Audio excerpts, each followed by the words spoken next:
అందరికీ నమస్కారం అండి. నేను ఈరోజు వీడియో చేయబోయే అంశం ఏంటంటే 18, 19 అధ్యాయాల్లో నుంచి ఈరోజు చేయబోతున్నాను వీడియోని. లేట్ చేయకుండా వీడియోలోకి వెళ్ళిపోదాం. శ్రీమాత్రే నమః, శ్రీ గురుభ్యో నమః. ఈరోజు నేను వీడియో చేయబోయే అంశం ఏంటంటే 16, 17 అధ్యాయాల్లో మనం చెప్పుకున్నట్టు బ్రహ్మజ్ఞానానికి సంబంధించి అందులో గురువు యొక్క విశిష్టత అనుకున్నాం కదా. అది చాలా పెద్ద టాపిక్ అండి. ఎంత చెప్పుకున్నా తక్కువే అవుతుంది. ఈ 18, 19 అధ్యాయాల్లో కూడా ఇచ్చారు.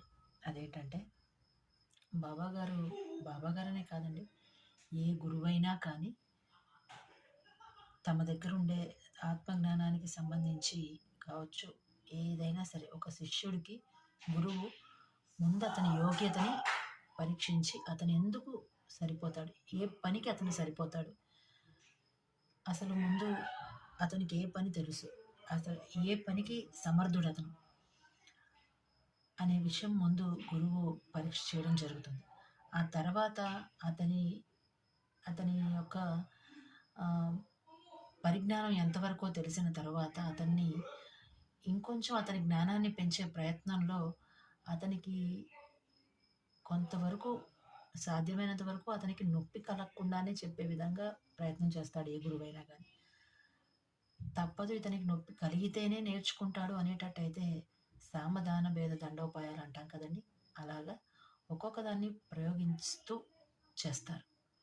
అతన్ని మంచి మార్గంలో పెట్టే క్రమంలో అవసరమైతే దండించవలసి వస్తుంది, లేదు ఇంకొకరితో పోల్చి కొన్నిసార్లు మంచి చెప్పవలసి వస్తుంది.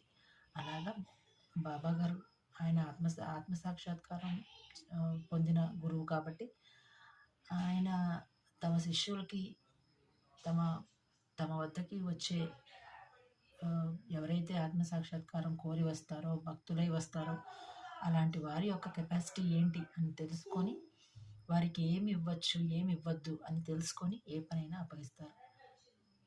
అలాగే అది ఎలా అంటే ఇప్పుడు మన కన్న తల్లి ఉంటుంది. ఎలాగైతే మనకి బాగోకపోతే తల్లి ఒక చేదుగా ఉండే మందులు ఇస్తుంటారు కదండి, అలా మందు బలవంతానైనా సరే మన నోట్లో పోస్తేనే కదా మనకి అనారోగ్యం ఏదైతే ఉంటుందో అది తగ్గుతుంది. అలాగే భగవంతుడు కూడా అంతే. ఒక్కొక్కసారి తప్పదు అనిపిస్తే మనతో కఠినంగా ప్రవర్తించైనా సరే మనలో ఉండే చెడుని తీసేసి మనల్ని మంచి దారిలో పెట్టే ప్రయత్నం చేస్తారు. బాబా గారు కూడా అంతే. ముందు అసలు ఆ శిష్యుడు దేనికి పనికొస్తాడు అని